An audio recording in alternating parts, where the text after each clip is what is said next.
Good morning, everyone. How's it going? Well, another road trip today. Going to work today. It's 1:15 in the morning, but actually 2:15 because today the time changes 1 hour ahead. So in less than a second, I lose an hour of my life. Can you believe that? Wow. So here we go. Good morning, everybody. Good afternoon. Good evening. Well, whatever it is, everywhere, wherever anybody is. Let's see, here we go.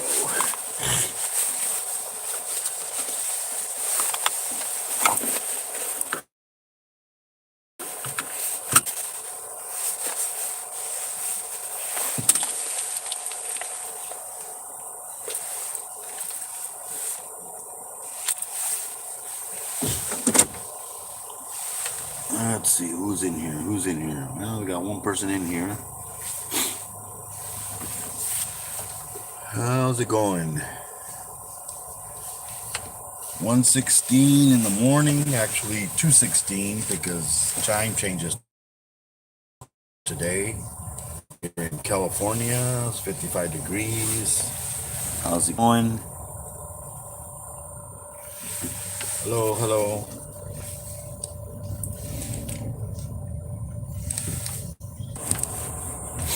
Yep, here we go.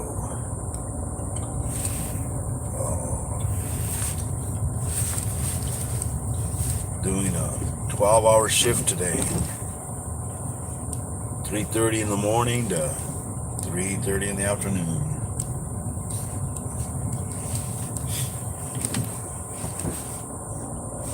Yep. Going to go to work here.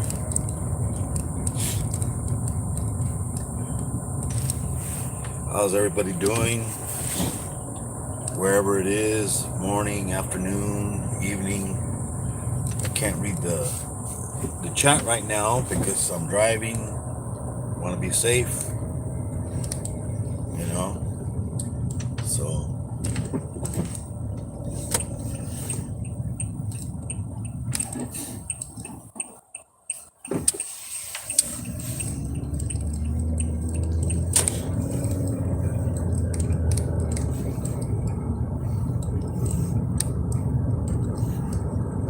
yes, how's everybody today? Well, I'm going to hit the road.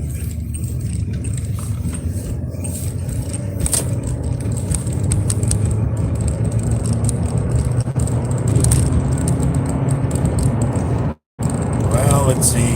What was I talking about? Oh yeah, well, I went and got a set of 4 tires for the car. Needed tires. I don't know if you've seen some of my other live videos. A lot of noise coming from the tires because they need to be replaced. Yep.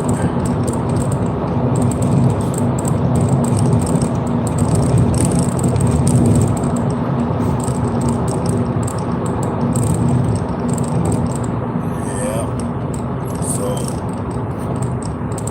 I went to the dealership. Noticed, I don't know, depending where you live. I mean, here a lot of the dealerships don't have any new cars because they're having trouble getting those chips. I guess those computer chips for the cars. So no new cars at the dealership. I think they said it was a six month waiting period for that. Yep. Yeah.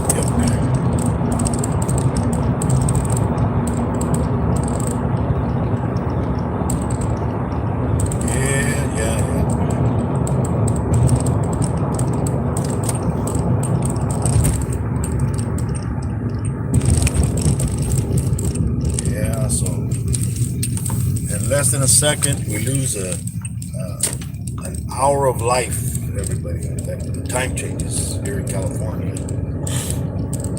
I don't know everywhere else. I don't think. I think it's all the same. I think. You know.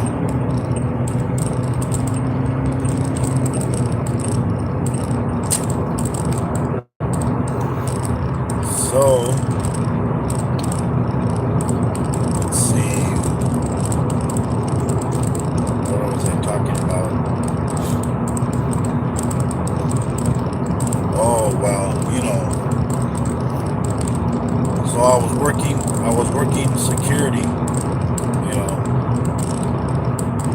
But I've done a lot of jobs, a lot of different jobs in my life. You know, I'm 60 years old now, so I mean, I started working when I was really young. I mean, I used to go visit my aunt. She used to live in LA, in El Monte, California. She used to own a fruit stand at Grand Central Market in LA, and you know, sell fruits and vegetables. And you know, there's in LA you see a bunch of crazy characters. I remember this one guy that was walking through the place, and you know, it was funny because he was walking and he would stop and then he would just start talking to himself, like looking up and just talking nonsense. But the funny thing is the way he looked. This gentleman had long hair. He had a mustache and a beard. Okay, but this is the funny part. The funny part of it is that he only had that in half of his face, where his nose is, all the way to the back of his head. Half of his hair was all shaved off completely. His mustache and his beard all completely shaved off. So he had only half of his face covered with hair and beard and mustache. You know,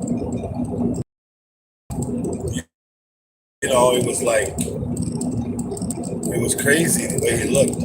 But, you know, I guess he was already crazy. I mean, he's talking to himself. At first I thought he stopped there to get something, and I'm like, yeah, can I help you, sir? And he's all like saying a bunch of nonsense and didn't see his, you know, the funny thing is I only saw half of his face until he turned around and I go, oh shoot, you know, all the hair and mustache and completely missing. I'm like, oh, okay. And my aunt, the building that we were in, it was three floors. It had a basement where like all the freezers and all that was. Then it had one level where it had like a restaurant, and then it had a store. And then in the other level it had all the bunch of different little business. You know, they sold fruits, vegetables, fish. They even had an AW root beer. And I used to go in there. I used to go over there in my breaks or lunchtime. And the good thing is, you know, in LA, there's all kinds of food everywhere. Next door, they had a Chinese restaurant. You get Chinese food there. You know, so it was pretty good. You know, you can get pretty much anything there. And the thing is, you know, I'm only at this time. I'm a teenager. I think I was probably. I'd say I was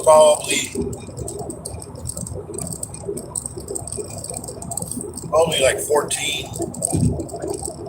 14 years old. You know, my aunt used to pay me cash. I think at the time I was getting paid like $60 a day, but then I'd be working like almost like 12 hours. So one time I figured it out. I'm like, Jesus, I was making. This was back in like the 70s. I was making like maybe 30 something cents an hour. But I mean, I forget what minimum wage was back in '76. I mean, it was probably $2 to $3 an hour. I don't know. I forget. I would have to look it up. I mean, because minimum wage hasn't gone up that much. You know, but yeah, and then so I'm walking. I'm walking. On my. I used to go. My aunt, she'd go, I could take lunch. They didn't really need me. I would help out once in a. So the thing is, I would take an hour lunch. Sometimes I would take 2 hour lunches, and it was great because you can go down a couple of blocks. They had a theater, and at the theater there in L.A. they showed a bunch of those old Chinese movies. Like fighting. Kung fu. Karate. The ones where they're like jumping and like they hit like a like almost like a trampoline, and they jumping in the air, fighting. So yeah, I mean, I was like, oh, okay. So I'd go over there, watch a movie, then come back. But then one day I remember I'm walking in the street, and in LA they're always handing out samples of stuff, so different kind of things. Well, that day I'm walking and they're handing out cigarettes. I'm like, cigarettes, cigarettes, and they were handing out like a pack of cigarettes, a little tiny pack. I think there was maybe like 6 cigarettes in a pack. They didn't even give you a pack of matches even. I'm like, oh. They don't even ask you. I mean, well, they could see how old I was. I guess. I mean, I don't know. I looked older than I was. I think. So they probably thought maybe I was 18 or 19. But back in the 70s, I mean, I could go to the store and buy cigarettes and beer. Just tell them, hey, my mom and my dad sent me to go get some beer. And they would sell it to you. Especially if you lived in the neighborhood. They knew you. Nobody's gonna question you. But it's so funny how things change. Now. I mean, I remember when I turned 21, and they asked you. They're like, one time I went to go buy beer, and I'm like, because back then you didn't have to be 21. I think it was 18. I think the legal drinking age was 18 back then. Then they changed it to 21. So I mean, it was like there. I went to a store, and then it was funny because they asked me for my ID that time. I was already legal age of drinking, and and then to top it off, the person that was at the register, I went to school with them. So it was like, but I go, don't, what, you forgot how old you are? Because I mean, the person was the same age as I was, so she knew I was legal. But yeah, so I'm walking down this, down LA. It was on Broadway, downtown LA, and yeah, they're handing out these cigarettes. So yeah, so I'm like, hey, got a cigarette. I mean, come on, back then, I'm gonna smoke. So I remember smoking, smoking a couple of them, trying to act cool, I guess. But it didn't. I never smoked again. I mean, for a while when I was in high school,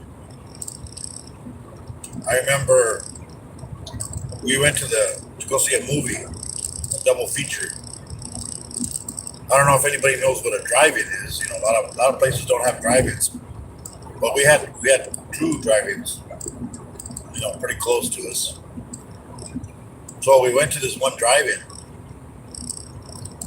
and at this drive-in, they never even they let you in even if you're underage. They used to even show X-rated movies,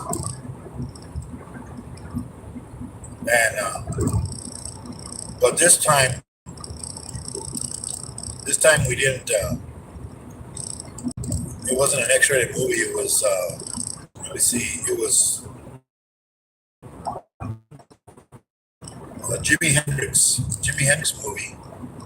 You know, and it was the other one was Pink Floyd, The Wall. So we went to go see it, and hey, we're trying to be cool, so bought a pack of cigarettes. Everybody, here I am, with a pack of cigarettes. It was a pack of marbles, Marlboro, one with that cowboy.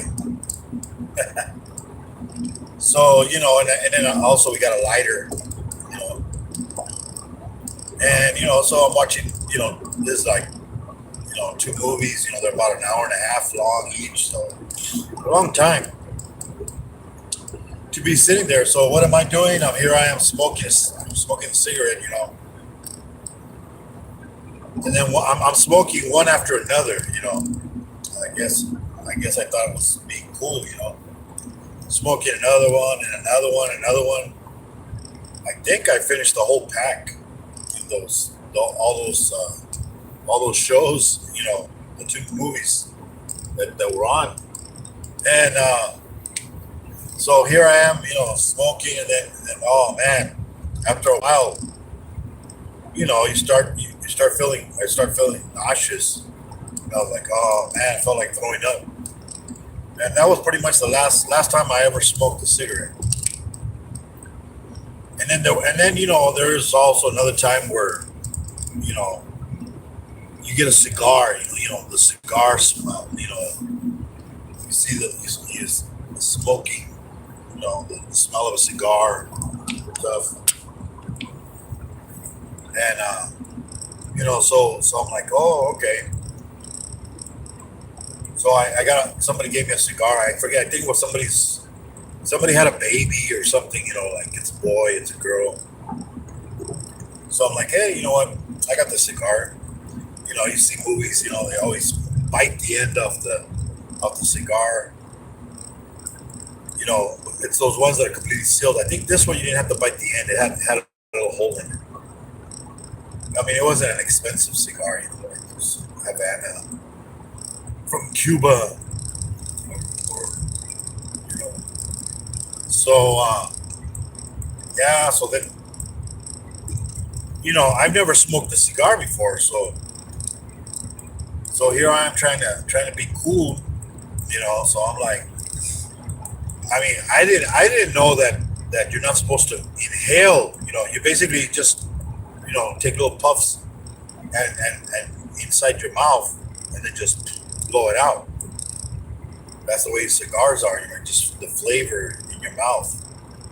You're not supposed to inhale it into your lungs. So I'm like, here I am, take a big puff. I'm like, oh, oh man, I almost coughed a lung out. I would say, but that was it. I was like, oh, forget this. I'm not smoking this crap. That was it. I never smoked again. And then I used to drink when I was younger too. I mean, I started drinking when I was seventh grade. And I, I would never go anywhere because I mean I wasn't even old enough to drive. But we don't. I would get beer, or my mom, she's like, parents back in the day, they would even give you alcohol, when you were little. Like, hey, taste this, you get this, there was one time they gave me it was like it tasted good. It's a Mexican drink, and it's alcohol, but it's like it's almost like tastes like candy. It's like creamy, almost like a yogurt color, not yogurt, like custard, like a custard color, and it tasted. I mean, hey, for being alcohol, man, it was. I could see somebody drinking that all day. It tastes good. It's like drinking candy. That's why they made it so people could drink it. But yeah, they would. Hey, taste this. You take a little shot. A little shot glass. But yeah, I mean, and then I would drink at home. Get a 6 pack.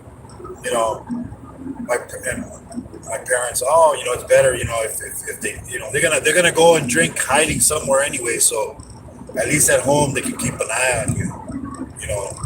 So in case you get too drunk. Because I remember my grandma, she used to take care of some kids, foster kids, and then the foster kids they used to, well, go get drunk. One time, one of the kids, back then you could get alcohol real easily. You could either give somebody money and like, hey, hey, Mister, give me something. So he did that, and he got a bottle of it was like kind of like almost like, I guess they call it like wine, but it wasn't wine. It was Secret 7. They had like almost like that Captain Morgan kind of shit, and he was like, he drank a bunch of stuff. I mean, for him, and he was like in high school. He came home all drunk, and then they were all scared that he was gonna die or something. So he's out trying to fall asleep. Now they're like trying to keep him awake. Ah, no. And started feeding him coffee, and keeping him up all night, walking him back and forth. And then he got sick, threw up a bunch. All the alcohol, and he survived, but he, the thing is, this kid, he was already born with a defect in his kidneys, and he's over here drinking alcohol. It's like he's gonna screw himself up even more, because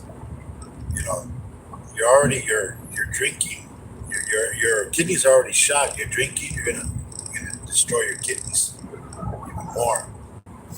I mean, I had an uncle that he started drinking when he was real young on my mom's side, and he was like drinking. I think he was like 12 years old. He lived in Mexico. And he was always drinking and drinking. But he was, he got married, had kids, and he still drank. He even had his own business. He had like a laundry cleaning, like where you get your laundry clean, he had a cleaner, where they wash the clothes with chemicals and stuff, special clothing, and he had a good business. He never stopped working. I mean, even though he drank all his life, and then he ended up drinking his life to death. That's the only bad thing. He didn't last very long. He died very young. I think he was barely like 50 years old, and died from pretty much alcohol. His liver. People don't know, but when you drink a lot, your liver is what gets shot. And he didn't drink just beer. He would drink hard liquor. And the thing is, he drink and drink. The way they say, it's kind of like if you get I don't know if anybody's eaten cow liver. You know how when you get a piece of cow liver and then you cook it, with onions, liver and onions. I mean, I love that. It tastes good. But it's like, when you cook it, then it's so soft that with a fork, it just falls apart. That's pretty much what he did to his liver. He just destroyed it. And one day, he started, puking out blood, which was blood with parts of his liver. His liver just started coming out of his mouth, out of his mouth. And they took him to the hospital, and yeah, they couldn't do anything for him. He pretty much killed himself, from drinking. But drinking and smoking is not good for you. My dad, he died in his 50s also. I mean, he used to drink a lot when he was younger. Then, hey, hello, good morning, whoever it is. It looked like maybe Scott, UK, maybe it is, I don't know. Hello. So he used to drink and he used to smoke. I mean, my dad used to smoke a pack of cigarettes, Winston. It was either Marlboro, or Winston. He used to smoke a pack a day, and he ended up dying of a heart attack, And he used to drink a lot of soda too. So, but yeah, I mean, he pretty much died, and then he was never around. He was a truck driver. Plus, he fooled around, had other kids with some other lady. I mean, I have stepbrothers and sisters, and I've never met them. I think I spoke to maybe one sister, but yeah, I mean, it's like he didn't really take care of himself, So he ended up dying at my stepsister's apartment. He died in the kitchen. He was working on something in the kitchen. He just collapsed. They called the ambulance, but they couldn't save him. And then the thing is, they weren't even gonna bury him. They were gonna end up he was gonna be a John Doe, because my stepsister didn't have any money to bury him, pay for. So they figured, well, they're gonna put him in the hospital. They're gonna take him in the hospital, do an autopsy or whatever, see what he died of. But and she's all like, I'm not gonna pay for it, So if you don't claim the body, this was in LA. If you don't claim the body, basically a person, even if they know the person's name, if nobody claims the body, they bury you as John Doe, and you don't even get any funeral. Pretty much they throw you in a hole, with not even a nameplate or anything. That's it. But we were living up north, like San Jose area, and we found out that he died because of one of my aunts that lived in LA, because she was in contact with him, and they called her, which was my dad's sister, and then told her that, hey, you know what, your brother died, but he's at the morgue. You have to claim the body, or else they're gonna bury him as a John Doe. So, my aunt, she calls my brother and tells us, hey, your dad died. He's at the morgue in LA, and we have they give you, I think, I forget if it's 14 days to claim the body. If not, then they pretty much either incinerate him, dispose of the body as John Doe, burn it. That way they don't even have to bury it. And so then my brother finds out, and so he calls the hospital and then goes, hey,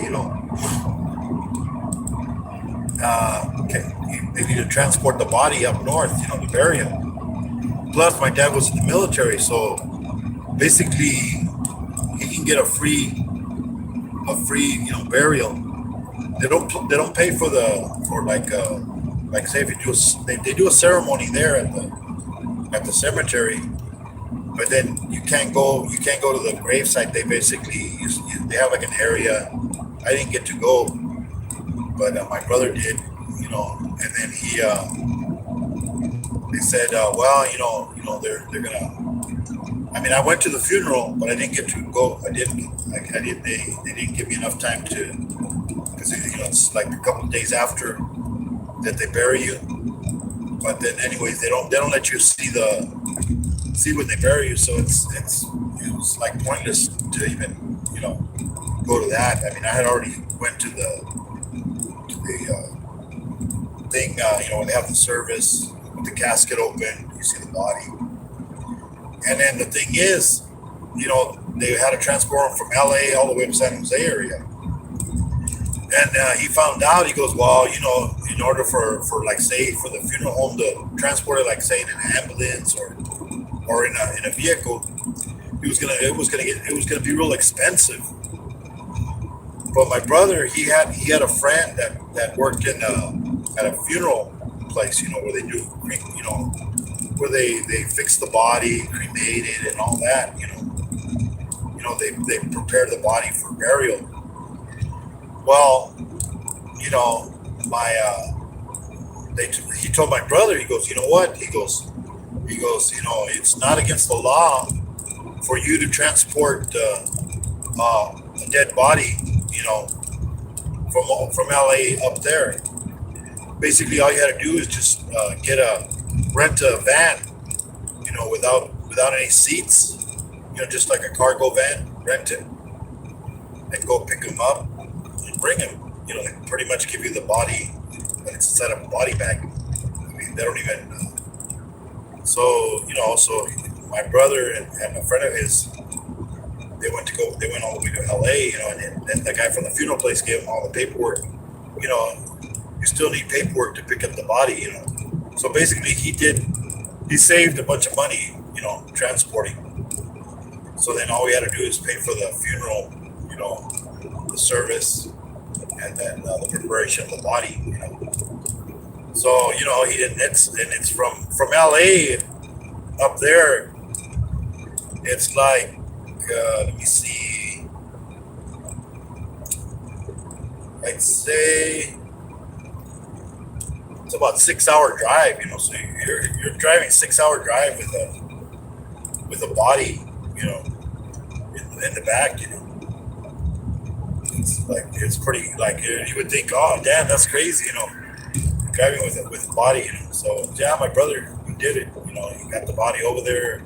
They prepared the body, and then we had the funeral, and then after that, then the military, they it was a full military, burial. They paid for everything. So it was pretty good. We didn't have to pay that. But yeah, I mean, things you would think, you can't do it. But yeah, people don't know that. Then you can do that as long as you have the paperwork. Save that money. I mean, just in that, it probably costs you about $1,000 just to transport a body. It gets expensive. I mean, I told my kids, I go, hey, if I die, no funeral, just cremation, because I mean, who visits burial? They'll bury you in the ground. You pay all this money for that, and then there's there nobody visits the grave. Maybe they'll visit it maybe the first 2 years. On those special occasions. But then after that, pretty much, I don't have time. I mean, my grandma, my grandmother, and my grandfather, they're buried over here where I live, and I mean, I've been down here for a lot of years. I think I went to the burial site maybe in about 20, 25, well, no more than 25 years, maybe 30 years. I think I've gone maybe 5 times if it's too many times. You know, maybe I also visited maybe a couple times when somebody else was getting buried. You know, well, we're already here, might as well go visit the gravesite. But yeah, I mean, it's so cremation. It's like cheaper. I think it's only like maybe $3,000, $4,000 for that. Why put your kids through all the burden of paying for a funeral and stuff like that? Some people have insurance and stuff like that. Yeah, and yeah, so that's the crazy, that you can do that. Oh, and so then you know, and then my brother, I remember he worked he was working at a college, when he was up there, and the college had they had a for like nursing and stuff like that, or doctor and for doctors too. So they also had cadavers, they had cadavers over there, and they had a bunch of cadavers in one of the rooms, so because they would open them up, and they would that way people would study the human body with real bodies, that people that donated their body to the school, and he used to he was working as a custodian there, and it was funny because a lot of people don't know that bodies move even after they die. They still they move. The gases and stuff like that. So then if you don't know that, all of a sudden you see the body move and you're like, oh shit, zombies is gonna come back to life. But no, they just I remember my mom telling us stories of back when she was younger, because she was born in I think she was born in the 30s. I forget, it was either 30s or 40s, 1930s or 1940s. But she was telling me a story when they were, back then, they in Mexico, how they bury people, because they don't even do autopsies. That's why, I don't know if you ever seen, back in the Western times, they used to put like a bell, a little bell outside of when they would bury you in the ground. There was like a bell with a string that would go into the casket, because if you would get buried, sometimes people got buried and they were alive. They just had like there was some, I forget what they call it, where you just basically they don't feel a pulse. Back then they really didn't check. They basically, you put a mirror and see if you had a breath, and then all of a sudden you'd wake up inside down in the ground, 6 feet under. I don't know if back then they buried you that deep, but now they bury you 6 feet under. But it was crazy because they had a little bell. So like, say if there was always a guy that would always be in the area, the guy that worked at the cemetery, and then you'd hear a bell going off, like ding ding ding ding ding ding, little bell, because the guy inside the casket woke up and he's like, what the hell? So he had a string to pull, set off the alarm. Hey, I'm alive in here. But yeah, so my mom said that they were at a back then they used to, you don't go to a funeral home, you did it at a house, somebody's house. They would put the body either on the table, or on a bed or whatever. And a lot of places didn't have electricity, so they had candles, and the wind, would blow. Sometimes they would blow out the candles. So she said one time they were like mourning a body, a relative, and then one of there was a bunch of people. And then all of a sudden, the wind, like blew out the candles, and then you kind of heard a noise like right when this happened. It happened that the body, would sit up, because the bodies, the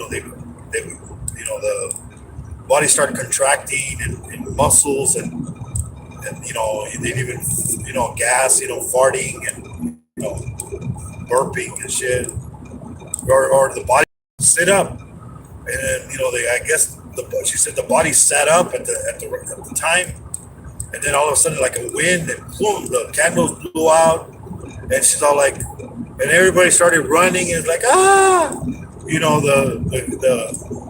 the dead bodies come to life, and then one of the girls was screaming because they're like, the body got the dead body got me. Then somebody grabbed her dress or something. So everybody's all, you can't see, it's dark, So they light the candles, and then they find out that her dress got caught on a nail on the floor, So it wasn't the body, it was just that it got caught on something. But yeah, she's like, yeah, it's crazy, And then I guess she was also telling a story about some lady. She buried her husband, and then all of a sudden, she buried him, and so she's sitting at home, and then she's telling the story that the husband, I guess he was one of those that he was really he was just like kind of like in a coma or something, but he woke up, and then they had those bells, so they dug him up, or it was so fresh, the dirt basically, he just broke the casket, and they didn't, those wooden caskets back then, they weren't that great like now, or they got a lock. Once they lock it, can't get out. Or well, I think they even have like they latch only, they can open it from the inside, I guess. But still, you're buried under all that dirt. How the hell are you gonna push the dirt? So this guy got out, and he went home, after he got out of the grave, and then all of a sudden, there's a knock at the door, and then the lady opens the door, and there's the husband, alive, and she's like, oh my God. So she gets scared, and she ended up dying. So they ended up burying her instead of him, because she did die of fright. And the funny thing is, when my mom was telling this story, that all of a sudden you hear, because we were sitting in the kitchen and she's telling the story, and it was already at nighttime. And then she's all in it, and then all of a sudden there was a knock at the door, and then right when she said that, somebody actually was at our door and started knocking, and like da, da, da, da,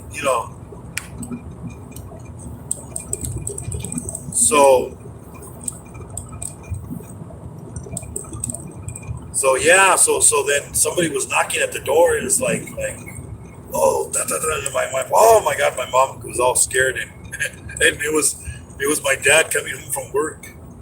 But that was funny. Back then we were teenagers at the time. But she was like, same as the lady, but no, she didn't have a heart attack. She didn't die from my dad scaring her. But it was it was funny. You're telling these ghost stories, and all of a sudden, boom. But yeah, it was crazy.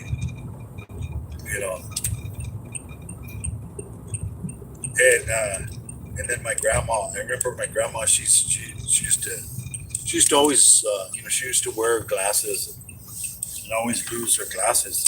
And she's like, I can't find my glasses. I can't find my glasses. And then I go, Grandma, they're on your head, because you put them up, put them up on her head. And she'd been having them up there for so long, and I'm like, they're on your head, Grandma. Oh shoot. And then another day she's like, same thing again. I was like, she can't find her glasses. And then all of a sudden, she's all like, where are they? Where are they? She's looking all over the place. Oh shit. She's all like, I'll find them. And then so she opens up the refrigerator to get something out of the refrigerator, and then there they are. They're sitting there on one of the shelves of the refrigerator. I guess she took them off, put them on the shelf, grabbed something, and then she had her hands full, so she just didn't put her glasses back on. So so she's like, leaves them in the fridge. They're nice and cold. And then she used to make cakes, and pastries, all kinds of stuff. I mean, I used to always be in the kitchen nosy because she always cooking something, making little like sugar figurines, for the cakes, like for baby showers. She'd make like little bells and shoes, and baby, like babies and stuff like that. And she would sell them, wedding cakes. She had wedding cakes, had a display where you could display like four cakes around, and then one of the big one on the bottom, and another one, and then the middle one on top. To sell, the cakes, and then she would sell them. But yeah, it was. And then she'd always, put the frosting. Frosting, tastes good. Icing. But it was funny because, she always, she would go, hey, lick the spoon, like, oh yeah, lick the spoon for the frosting. And then one time, I didn't ask her, and then she put the spoon there like in the kitchen sink, and then I'm like, oh hey, frosting. So here I am, I'm like, I get the spoon and I'm gonna lick it. So then I start licking it, and I'm like, oh, I'm like, what the heck? I thought it was frosting, but it wasn't. It was. I don't know if you bake. There's some. It's basically lard, and it's called Crisco oil, and it's food. It's for baking. It's the lard. And it was like, oh, pure lard. Like getting a piece of lard and putting it in your mouth, and you're like, ah. It was terrible to taste. But yeah, it was like that was the last time I ever tasted a frosting spoon without asking. You know, like, hey, what's what's the what's in it? It's like, hey, grandma, this frosting. Because then after that, I always like, oh, you know what? I gotta taste. I gotta ask her before I taste it because I don't want to taste that terrible taste. Hey, Gary, how's it going, John? Hey, John Ross. Nice. Yeah, it was Scott's from the UK, Shady, Todd from Roundup.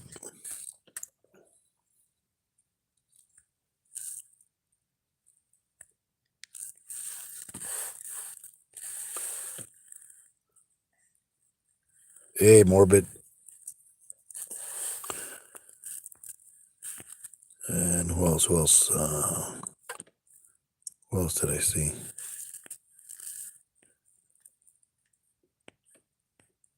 Oh, Bang. Bang was here.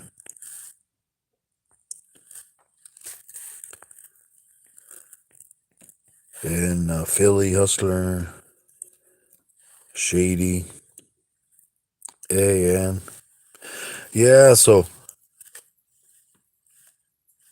you're out on your run, Gary? That's good. Gotta keep exercising, man. You gotta take care of yourself. Keep in shape. Yeah, so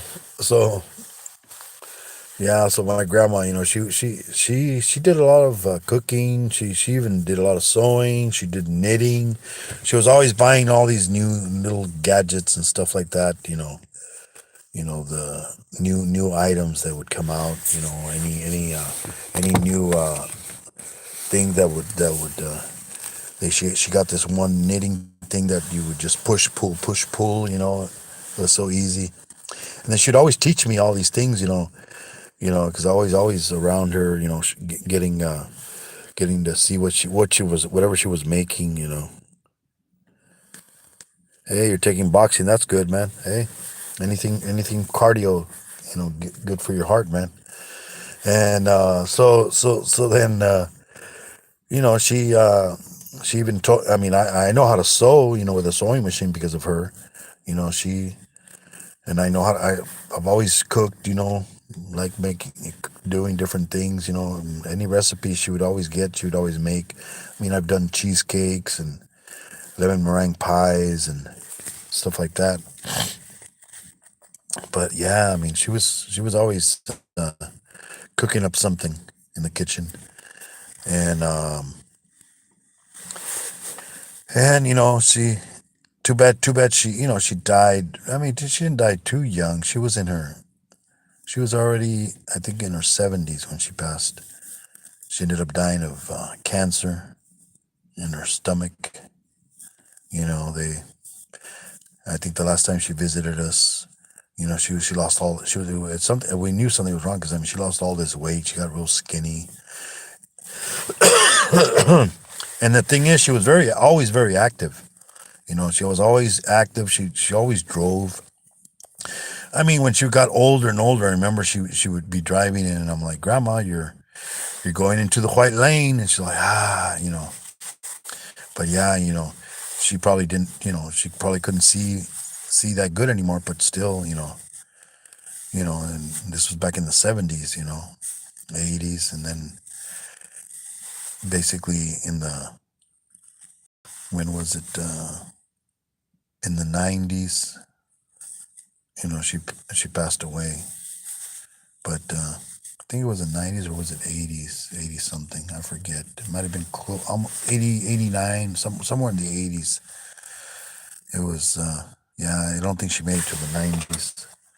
But she passed away. My grandfather had already passed away way before. He ended up getting gangrene on one of his legs, on his foot. Then it just kept, basically gangrene.